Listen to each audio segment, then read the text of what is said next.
ज्ञान मंथन में आप सभी का हार्दिक अभिनंदन करते हैं। मैं हूं सुबोध और दोस्तों आज के अपने इस वीडियो में हम आपको श्रीमद् भागवत महापुराण और श्रीमद् भागवत गीता के बीच के कुछ अंतर बताएंगे कि इन दोनों ग्रंथ में क्या क्या लिखा गया है और इन दोनों को पढ़ने से हमें क्या क्या लाभ मिलता है। तो चलिए दोस्तों बिना कोई देरी किए शुरू करते हैं इस वीडियो को। सबसे पहले बात करते हैं श्रीमद् भागवत के बारे में। दोस्तों नारद जी की प्रेरणा से वेद व्यास जी ने श्रीमद् भागवत ग्रंथ लिखा था। श्रीमद् भागवत या भागवत महापुराण 18 विचित्र पुराणों में से 5वें प्रमुख पुराण है। इसमें 12 अलग अलग स्कंध, 335 अध्याय और लगभग 18,000 श्लोक शामिल है। अन्य पुराणों के समान श्रीमद् भागवत पुराण ऋषि वेद व्यास जी द्वारा लिखा गया है। ऋषि सुखदेव जी जो कि वेद व्यास जी के बेटे थे, उन्होंने श्रीमद् भागवत को सबसे पहले राजा परीक्षित को सुनाया था। राजा परीक्षित जिनको श्रृंगी ऋषि द्वारा 7 दिनों में तक्षक नाग द्वारा काटकर मारे जाने का श्राप मिला था। दोस्तों श्रीमद् भागवत पढ़ने पर हम सभी को भगवान श्री कृष्ण के बचपन के बारे में बहुत कुछ जानने को मिलता है। उनकी संपूर्ण बाल लीला बहुत ही अद्भुत है। कैसे उनका जन्म हुआ, कैसे वो ग्वाल बाल के साथ खेले, माखन चोरी लीला, गोपी के संग रास लीला को 10वीं स्कंध में वर्णित किया गया है। इतना ही नहीं फ्रेंड्स, श्रीमद् भागवत में कृष्ण प्रेम की अद्भुत गाथा भी वर्णित है। इसमें भक्तों की भगवान श्री कृष्ण के प्रति समर्पण प्रेम को बहुत ही भक्तिमय तरीके से वेद व्यास जी ने इस पुराण में गाया है। दोस्तों ये ग्रंथ सबसे आखिरी ग्रंथ है जिसको लिखने के बाद श्री वेद व्यास जी ने कोई ग्रंथ नहीं लिखा। ये इस ग्रंथ की सबसे खास बात है। श्रीमद् भागवत में श्री विष्णु भगवान के 24 अवतारों के बारे में बताया गया है। जब जब धरती पर अधर्म बढ़ता है, जब जब भक्तों की पुकार, उनका प्रेम अपनी चरम सीमा से आगे निकल जाता है, तो भगवान को धरती पर प्रकट होना पड़ता है धर्म की स्थापना के लिए और भक्तों को दर्शन देने के लिए।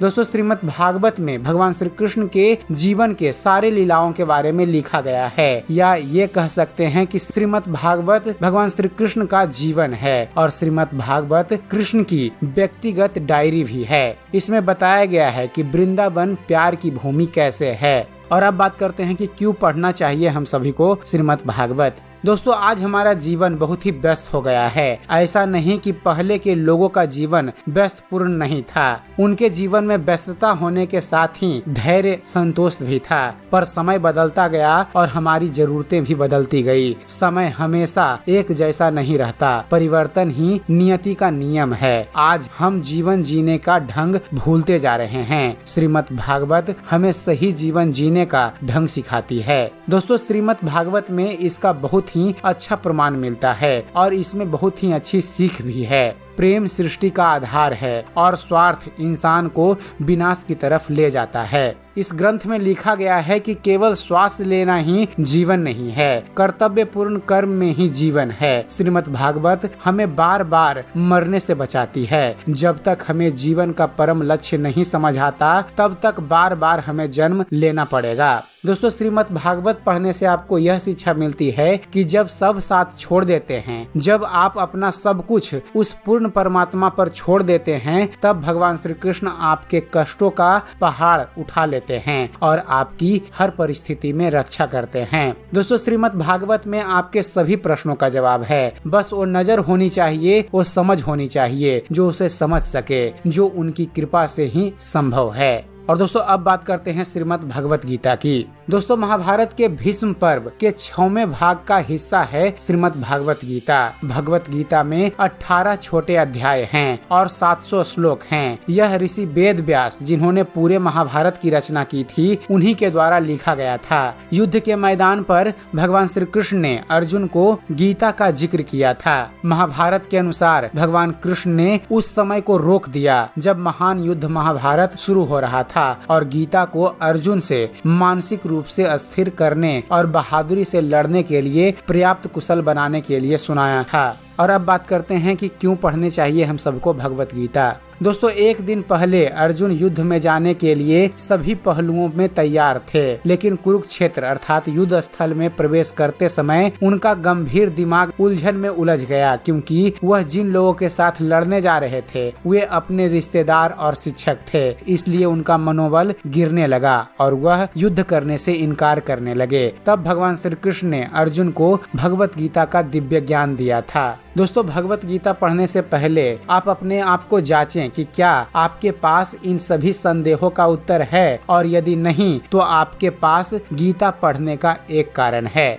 जांच के कुछ संदेह कुछ इस प्रकार हैं। एक, प्रतिकूल परिस्थिति के दौरान सही क्या है, अपने कर्तव्यों का पालन करना या अपने प्रियजनों की देखभाल करना। दूसरा, क्या आपको पता है अगर कर्तव्य पुकारता है धर्म की स्थापना करने के लिए, परंतु रिश्तेदारों ही अधर्म के पथ पे आगे निकल रहे हों, तो क्या मुझे अपने रिश्तेदारों को मारना या सजा देनी चाहिए? क्या आपको पता है जैसा कि मैं अपना कर्तव्य कर रहा हूँ, क्या उनकी पत्नियों, विधवाओं और बच्चों को अनाथ बनाने पर पाप मुझ पर होंगे? यदि हाँ, तो यह मेरे लिए उचित कैसे है? यदि नहीं, तो उन महिलाओं और बच्चों की गलती क्या थी? क्या हम अपने जीवन में सिर्फ जीत और पैसा चाहते हैं? यदि नहीं, तो हमारी अंतिम इच्छा क्या है? क्या हर आदमी खुश रह सकता है? क्या अनंत खुशी जीवन में मौजूद है? यदि नहीं, तो अधिकांश समय में कैसे खुश रहें? यदि हाँ, तो अनंत खुशी प्राप्त करने के तरीके क्या हैं? तो दोस्तों, अगर आपको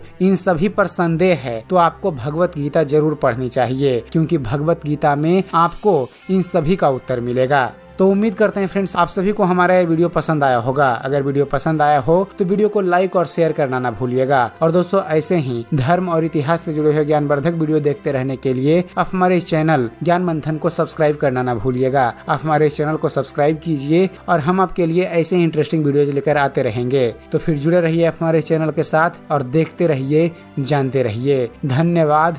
जय हिंद।